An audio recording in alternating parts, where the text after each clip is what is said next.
welcome back to my channel. This is Rhea once again. It's so nice to meet you, and today we are going to talk about something that I really wanted to discuss ever since, because I want to either debunk some myths or to disagree or agree on some things that I've been hearing about the call center industry or the BPO industry. Of course, this is based on my personal opinion and what I have observed through so many years of being in the call center industry. And I respect your opinion, but this is mine.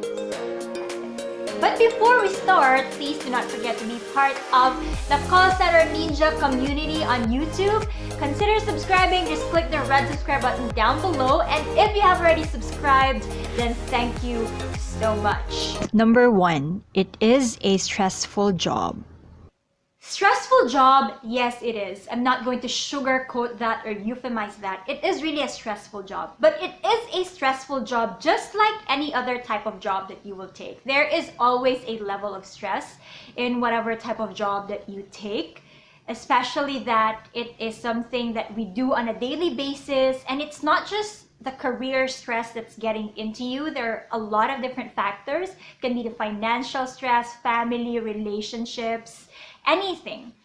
And stress is something that you should accept wholeheartedly so that you know how to acknowledge and you know how to avoid it. And if it does happen, you know how to deal with it, because stress is a normal part of life. When you are stressed, it's either a good stress or a bad stress. So when it's a good stress, it helps you to move forward, to do your best and be motivated to do good in your job or in your performance. But when it's a bad stress, it's making yourself very weak and tired, or to the point that you're always anxious, you're just dragging yourself to go to work. There. So yes, it's true, but it is something that you can always deal with if you know how to take care of yourself. But admit it, what kind of job is not stressful, right?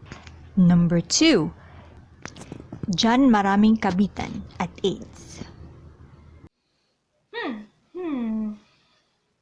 So, very, very sensitive issue. And I'm trying to be careful with whatever I'm gonna say. Because I have to admit, it really happens in the call center. And I have seen it happen in front of my very eyes. I have witnessed, third party here, third party there, third party everywhere. I have seen fights, arguments, just because of third parties. And you know what? What I can say is that it does not just happen in the call center industry.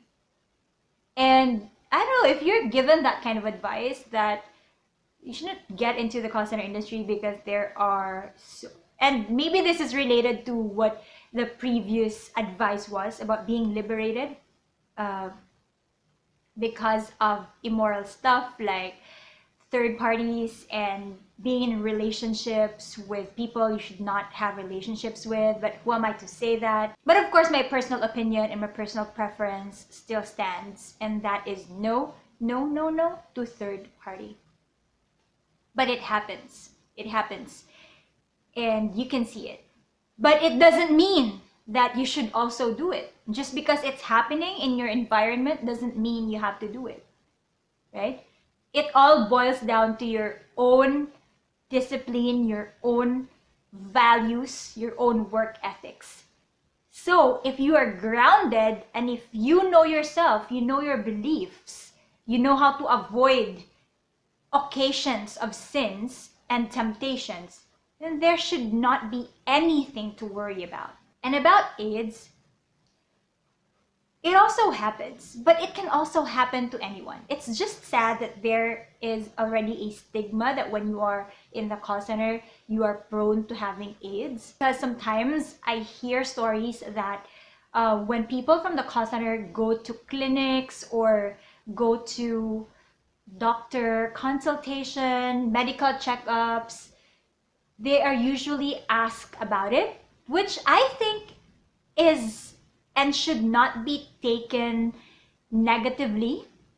It's just that, people should be more careful and be more cautious about the things that they do to avoid situations that they would not want themselves to be in. And in today's world, there are so many people who are advocating for AIDS awareness, something that you should be aware of so that you can avoid it. Number 3, it is a career suicide. I don't think so. Because I myself, I can attest to the career growth in the call center industry. You know what? If you really want it, then go for it. Make your performance better every single day so that you can reach your goal, whether you'd like to be a trainer, supervisor, manager, QA, IT specialist, or whatever you like. It's not career suicide because really you can find growth in the call center industry. For me, it's not going to be a career suicide if you do not let it. You will only feel that way if you're not working towards your goal or towards your long-term plans in the company. So some people will say you will be pigeonholed to be a call center agent forever.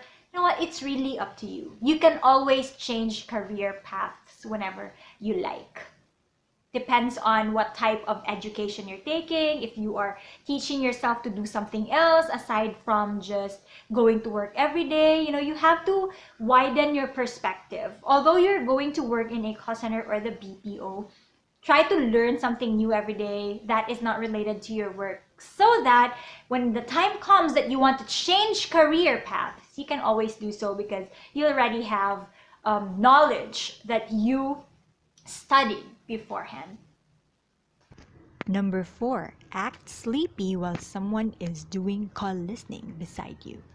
This is really funny because when I was a trainer, I would ask my previous trainees to take their calls properly and not lazily because I will assign a new trainee to do side-by-side session with them. Like side-by-side or SBS session means that, for example, there is an agent who is already taking calls and then a new hire or a trainee will sit beside that agent who is taking calls and that trainee will listen to the call, live call.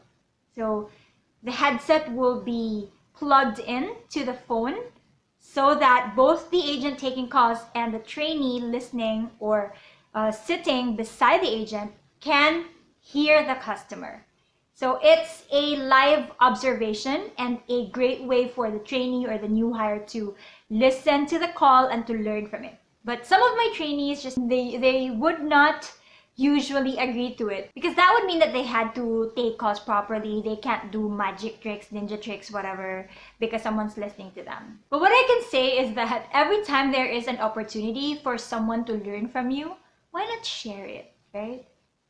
You've been there. You've been a new hire. You've been a trainee yourself. You've been in that situation wherein you did not know what to do and you were still very nervous to start taking calls. And now someone is also in your position. Someone is there to learn from you. And if that opportunity comes along, then share it. Share your knowledge. Share whatever you've learned. And that is the beauty of working in a team or in that kind of environment. You are able to help other people as well. And you might make an impact to their first day of taking calls. You never know. Right? Number 5, the pay is good. And lastly, the pay is good. Okay, worst advice. That's the worst advice that was given to my previous colleague or co-trainer. Actually, it depends. A lot of people say that, work in a call center because the pay is really good. For the most part, yes, it is. It depends on what season of life you're in. If you are just a beginner, you're still starting to earn money, you'll find that the beginning or basic salary is really good because you don't have any idea yet of how big it can be in other centers or how big it can be once you have an experience or once you are already in a supervisory or managerial role. So yes, it is good when you are starting, but As you go along, as you age in the call center industry, you will know that you deserve more than what you're being paid for, which is why some tenured agents usually hop from one call center to another in search for greener pastures. And we can't blame them because everybody works to earn better salary. So yes, I'd say that it's actually good. It depends on how you look at things. And so that's about it for today. For you, what is the worst advice that you've heard from anyone about the call center industry? Comment down below for any thoughts, opinions, or whatever you've learned so far, and I will certainly appreciate it. I hope you've gotten some insights from what I have talked about today, and thank you so much for watching and for listening. Again, if you like this content, please like, subscribe if you haven't. I have videos every Wednesdays and Fridays. See you again next time. Take care, and do not believe in whatever you hear right away. You have to research and be careful. Bye-bye.